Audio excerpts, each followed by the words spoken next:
hit the record button. All right, everybody, welcome back to Recruiting You.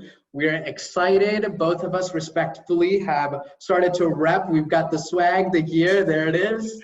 And before we dive into the content, the meat and potatoes, everything, I feel like people are as equally excited about the fun fact that we open up this episode with as much as they are about the actual question. So, Steven, before we jump into it, question for you, a little trivia moment, okay?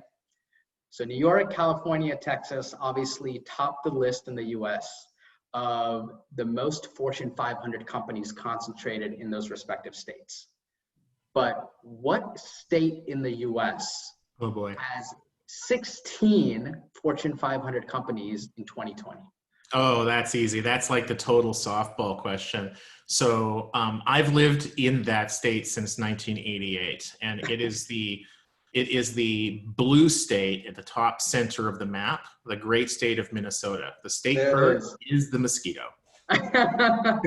Well, see, normally I have folks fall into one or two buckets, and usually I like it when they don't know the fun facts so I can drop the mic on them. But you happen to be a lot smarter and we're a step ahead. But yes, it's been there for a long time.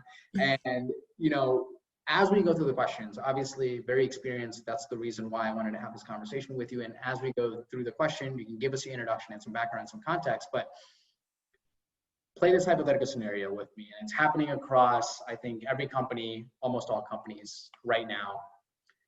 I have recently been tasked of creating this campus recruiting program because our company right now realizes that we really need to make a meaningful change when it comes to our diversity and inclusion initiatives. We don't want it to be something that we sign a pledge, throw it on the website, boom, it's done. But we realize too, our budget is extremely limited. And when we looked at the strategy, it made sense that starting our D&I initiatives at a campus recruiting level actually would give us the biggest return on our initiatives. It's cheap, cost effective. That all sounds great. The recommendation was awesome. We realized we got all excited until I got the email because it meant that now I am responsible for creating a university recruiting program from scratch with everything going on. And I'm just curious, like, A, how do I do that? And then we'll get into the million follow-up questions that we have, but I wanted to start there. Sure. How the heck do I build this program? Yeah, so if you and I were basically talking by phone or, you know, Zoom or whatever, and you're a potential customer of College Recruiter, maybe you're down the line going to be buying some of our stuff, but right now it's kind of an exploratory call. I'm doing some networking. I'm just, you know, trying to understand the landscape, trying to figure out my strategy. Until I have my strategy, I can't figure out my tactics, right? So one of the first questions that I would ask you would be scale.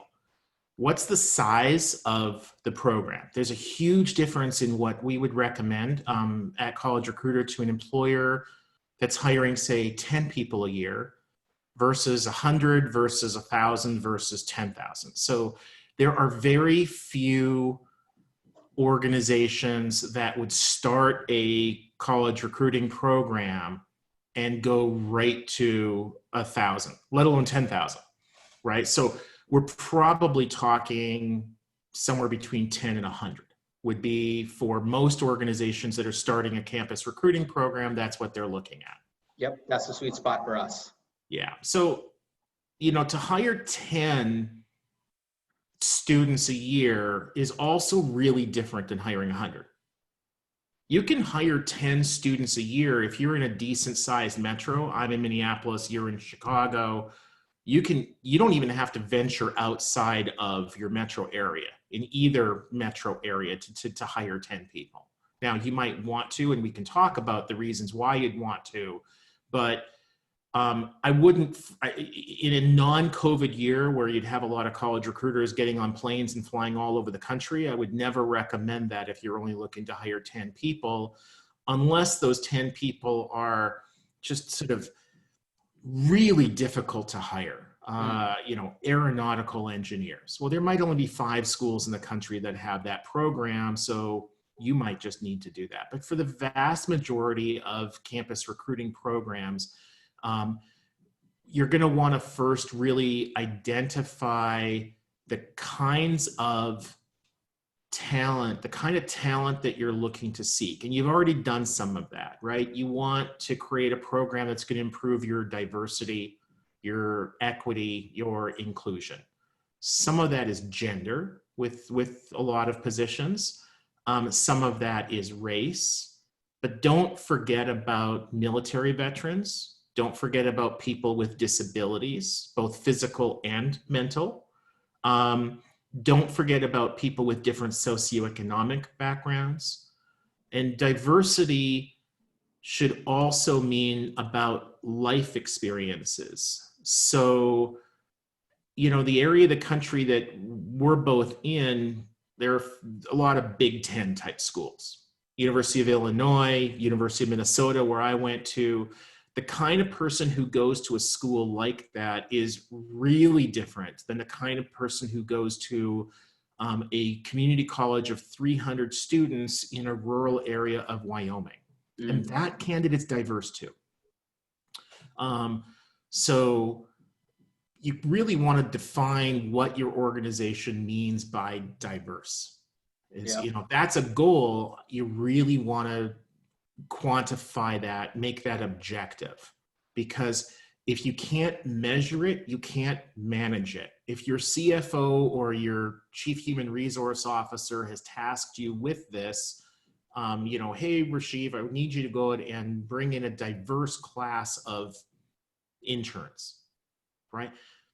4 months later, when you've done that and you go and you meet with her, you might be thinking, wow, this is great. We've got geographic diversity. We've got some military veterans. We've got people with disabilities, whatever. And there are 20 people in that class and 2 of them are people of color. And she fires you. It's like, why? It's like, well, because I said diverse, which means 15 people that are people of color. Well, that wasn't communicated. So I would make sure that you really nail that down. Also, I don't think it's the CEO's job, maybe not even a CHRO's job, to really understand that. They've tasked you with that. You're closer to that issue. So if they haven't thought that through, it's more then it becomes your job to think that through. Got it. Which is, I think, what is happening within the organization right now, where it's, oh, you're going to handle our diversity and inclusion initiatives, and it takes on a lot, right? So I just want to make sure this hypothetical me is going about it the right way. Yeah. You brought up an interesting point when, we're going back and talking about scale, because hiring 100 is very different than hiring 10, especially when it comes to location. That used to be a big factor of ours. And we're probably in the closer of hiring anywhere from about 70 to 100 in terms of entry-level hires. And one of the things that we've always relied on is just how amazing our office was. You get the vibrancy, you get the feel, the touch. I mean, it's something about walking into those 4 walls that convinced me to join this company. Yeah. And here I am now having to go out and talk to a very different audience that I'm traditionally used to and almost sell them on a company they've never felt. So how do I break through that? Like, what sort of recruitment marketing initiatives can I take to almost bring the office to them in whatever capacity that looks like? Yeah. So one thing I think that you'd want to be thinking about is should that even be the message? Okay. So I would first address that. Now, I'm not saying it shouldn't be, but I wouldn't assume that it is. So is there even going to be an office a year from now? There are a lot of organizations that are going remote first, and some pretty significant organizations in terms of size, in terms of prestige, are now remote only and will stay remote only forever. There's talk that Apple's going to abandon its brand new corporate headquarters, which kind of looks like a space station. And they spent billions on it. And they're realizing that, maybe we don't have to put 20,000 employees into cars and public transportation every day. Maybe we can have them working from home. So, or have a reduced staff at the corporate office. There might be, for a lot of organizations, the need to have some people on site. I mean, especially manufacturing, right? You're not going to set up a lathe in everybody's home. but it's not the 1820s, but it's the 2020s.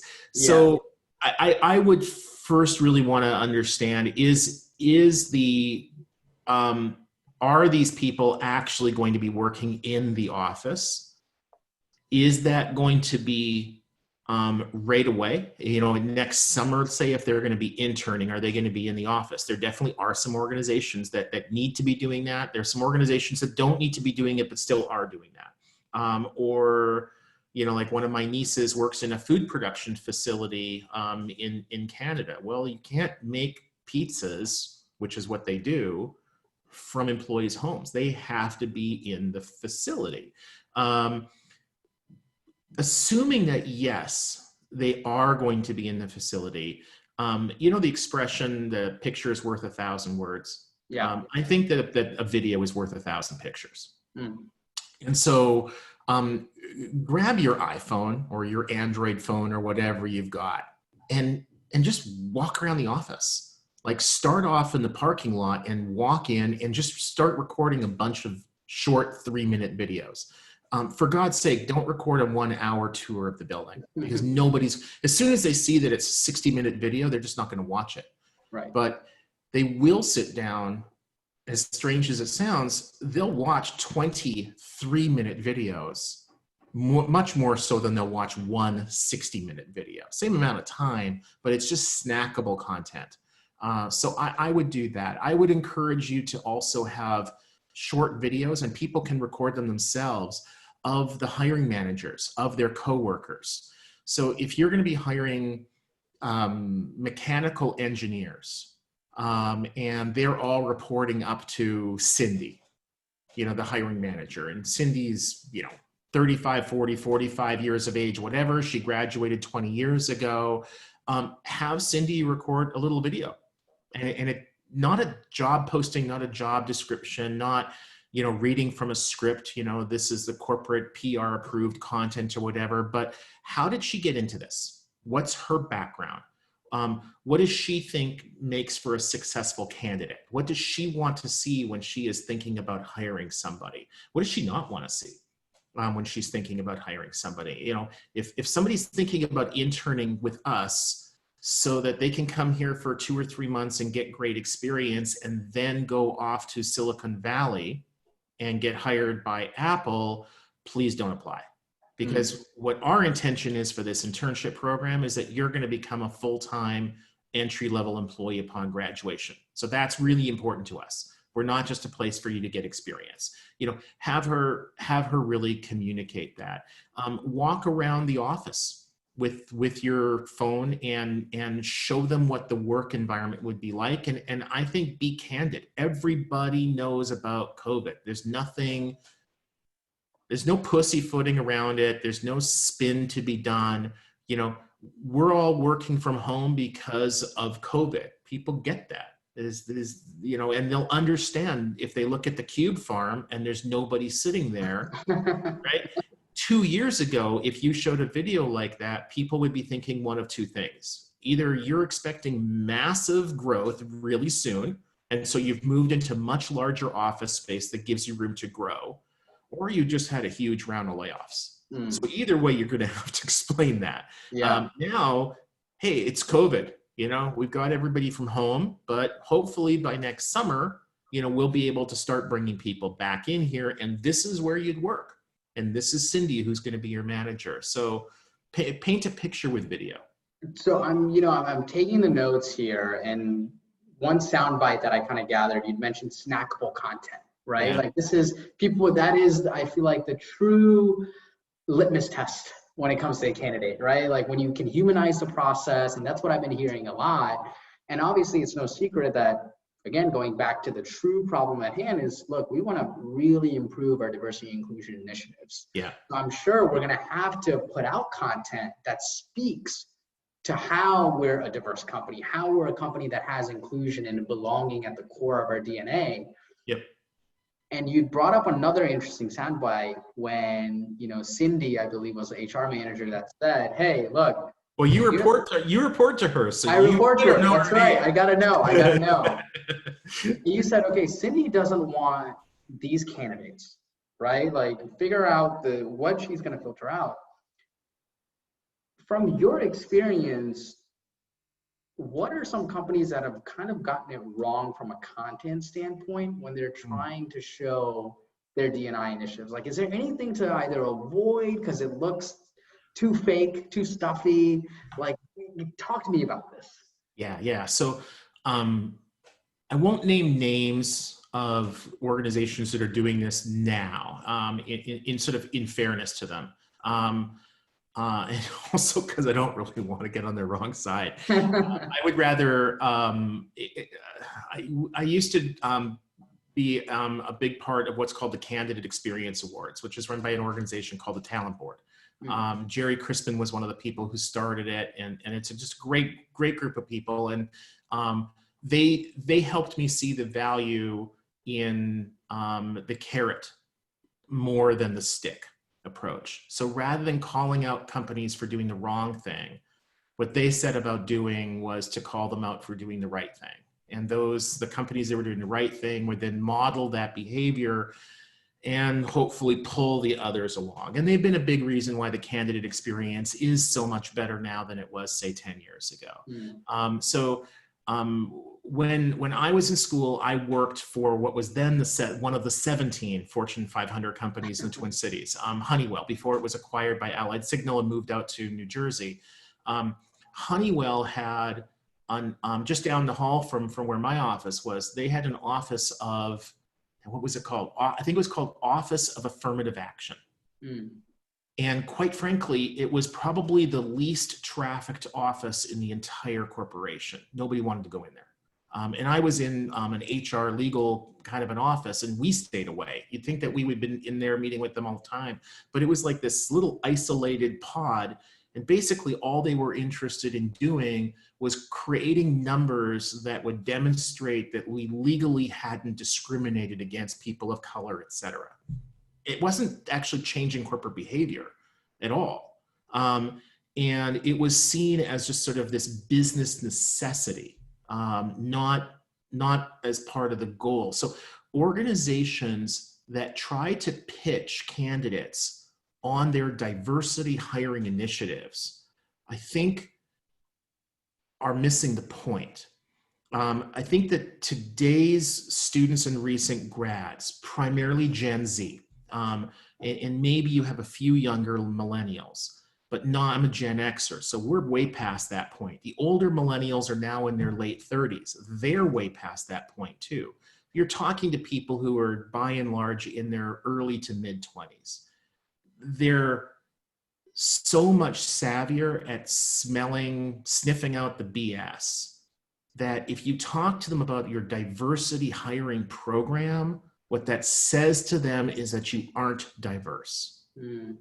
So if you are diverse, if you are making an effort to improve your diversity, it shouldn't be a program that sort of sits separate from the rest of your talent acquisition. It should permeate your talent acquisition programs. It should be an integral part of everything you do. Not just, well, we need to hire 70 to 80 interns. Let's make sure that 15 of them are people of color, right? If you really are diverse, if you really are an equitable organization, pay equity would be one example of that. Not the only, but one example. If you are inclusive, not just that you have a bunch of black and brown faces in the office, but they're actually part of the decision-making at all levels, not just in this little group over there. It's not about counting heads or counting faces.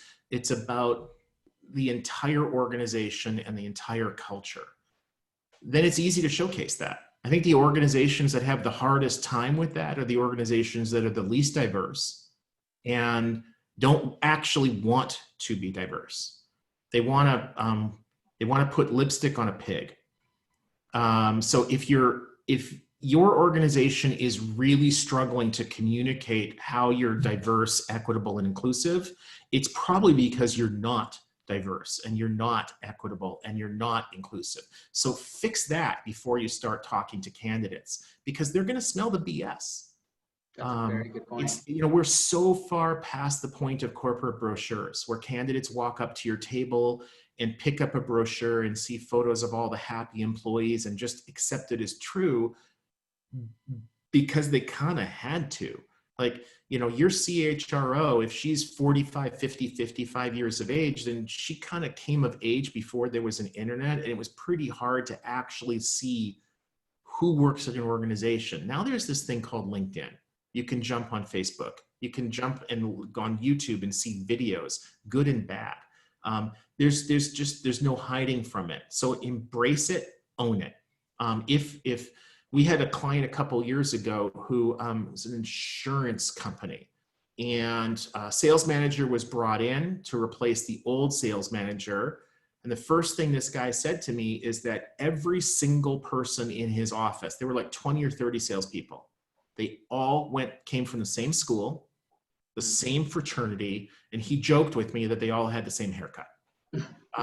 Well, there's nothing diverse about that. So he had a mission to improve their productivity by increasing their diversity.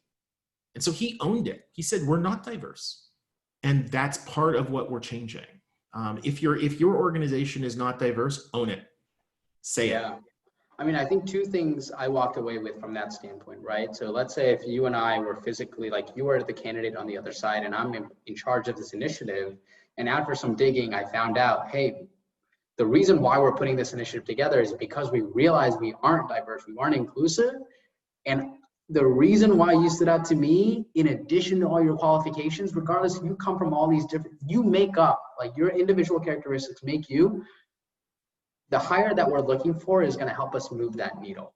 Where I want your voice to be heard, I want you to be a part of this initiative and come along, you know, with us for the ride, for that journey. I think that's the first part that I got.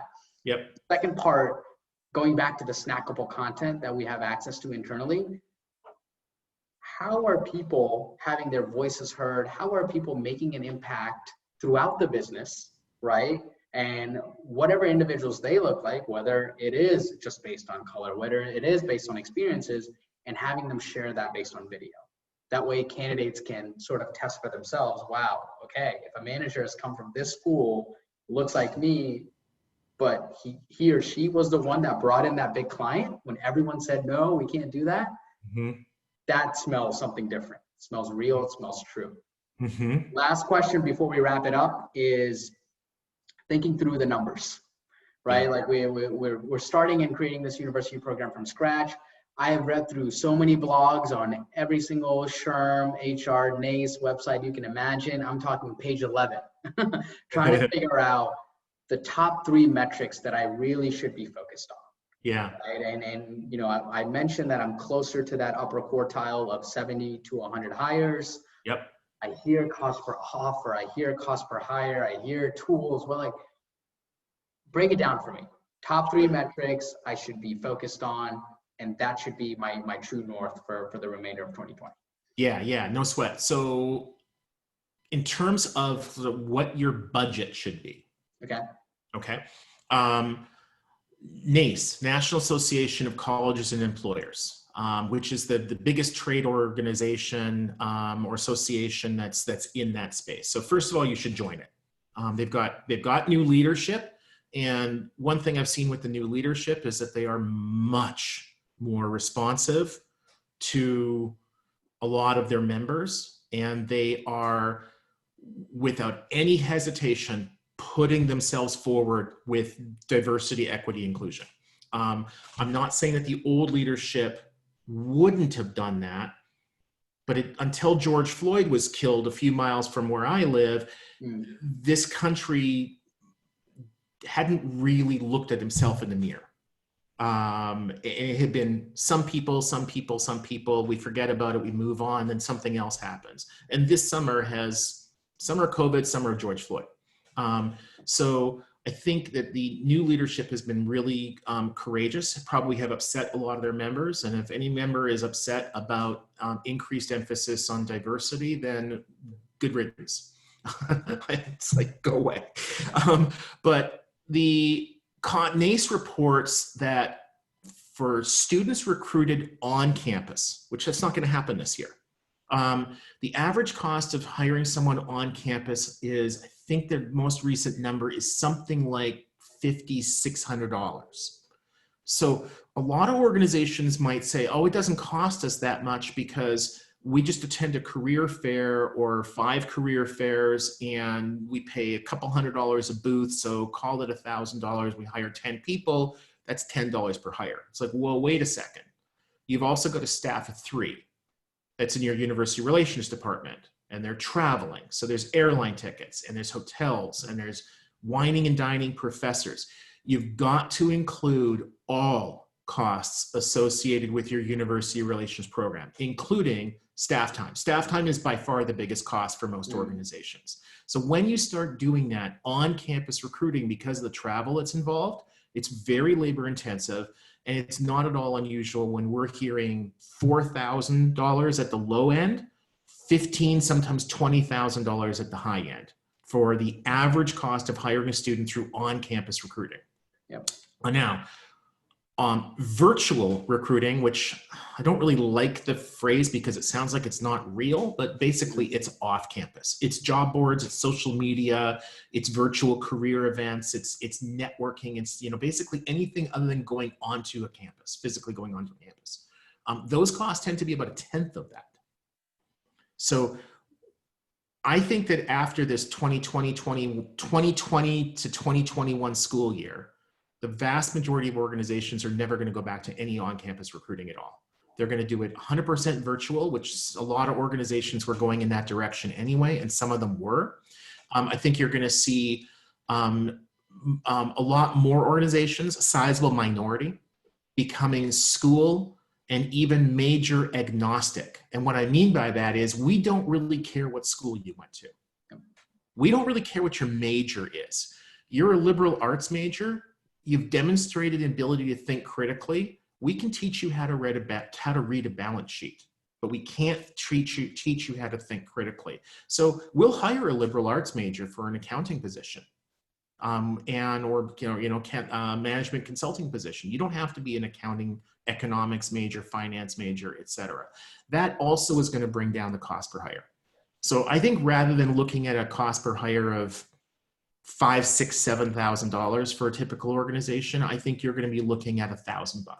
So you want to hire 70 to 100 students, you should be looking for a budget of say $100,000, versus $500,000, under the old system.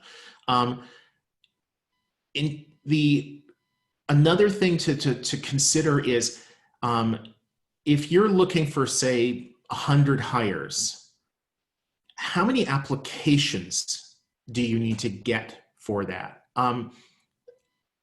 One change that I've seen since College Recruiter went live in '96 is that the vast majority of talent acquisition people in 1996 really hated math.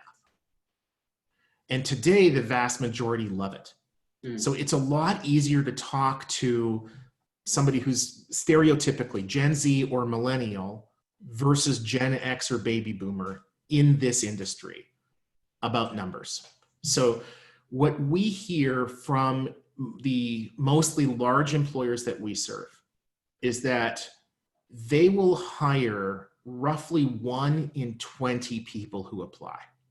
They get, and if you ask them how many resumes do you need to get in order to hire someone, most of them won't be able to answer that question.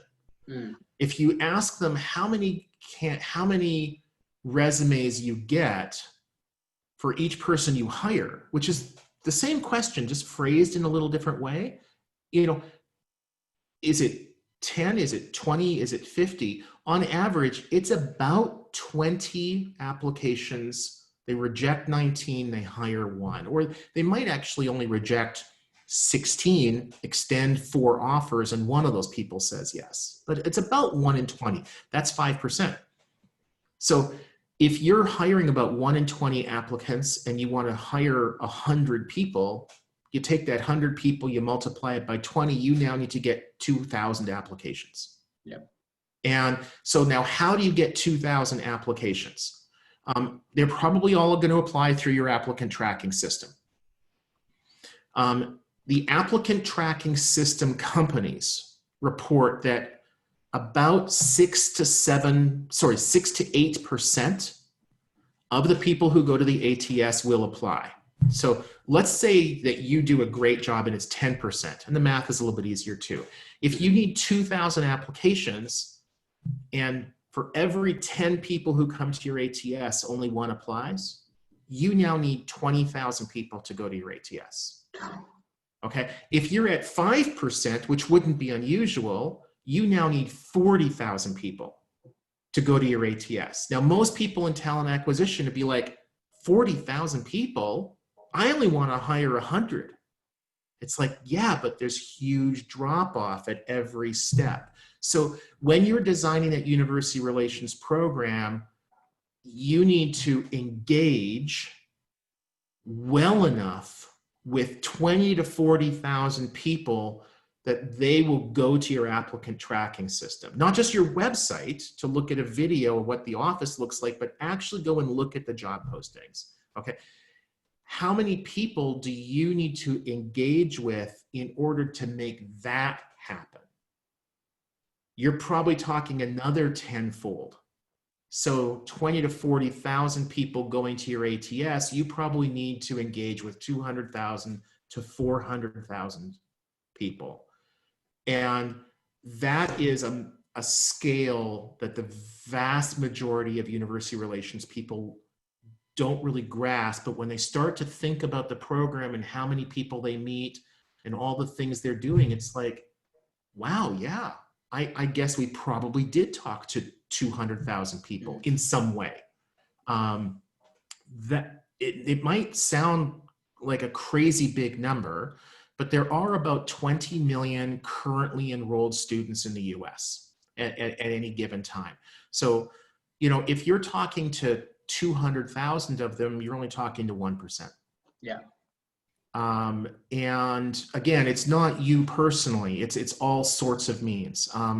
You know, a targeted email campaign, one of the products that we offer is an email that will deliver on an employer's behalf to tens or hundreds of thousands of students, right? So you send an email out to 400,000 students, you're probably going to get 5 to 10,000 of them clicking through to your ATS. So there are lots of tools out there that you can use automation, you can use technology to drive that. It's not, you know, you or your boss, Cindy, on the flex. Cindy's not your boss. She's the head of engineering, but whatever. It's not you or your boss on the phone with 200,000 people or at a career fair. I think when you took me through the stage, I mean, you talk about funnels, right? That's exactly it. It's like top of the funnel, middle of the funnel, bottom of the funnel, all that broken down. I mean, if you could see this note, it is chicken scratch, but I promise it makes sense because hypothetical me, real me, this is a chance for me to get to learn about university recruiting, and our audience loves this stuff when we can get tactical, when we can get numeric, you can quantify these goals, because just like you said, what doesn't get measured doesn't get managed. So Steven, thank you so much for coming on board, crushing it. This was awesome. Glad we were both repping. And we learned a little something about university recruiting while we were here anyway. So thank you again, and it was a blast. Awesome.